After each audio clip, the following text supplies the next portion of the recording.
sa aking mga kabata ni Jose P. Rizal.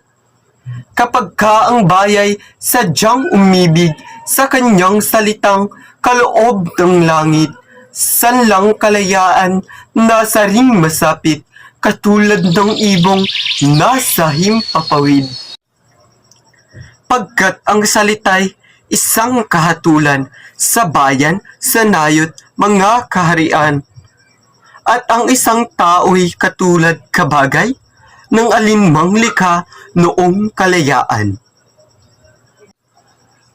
Ang hindi magmahal sa kanyang salita, mahigit sa hayop at malansang isda.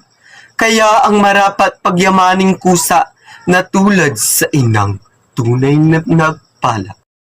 Ang wikang Tagalog tulad din sa Latin, sa Ingles, Kastila at salitang Anghel, sapagkat ang maalam tumingin ang siyang naggawad, nagbigay sa atin. Ang salita natin ay tulad din sa iba na may alpabeto at sariling letra na kaya'y nawalay dinatnan ng sigwa ang lunday sa lawa noong dakong una.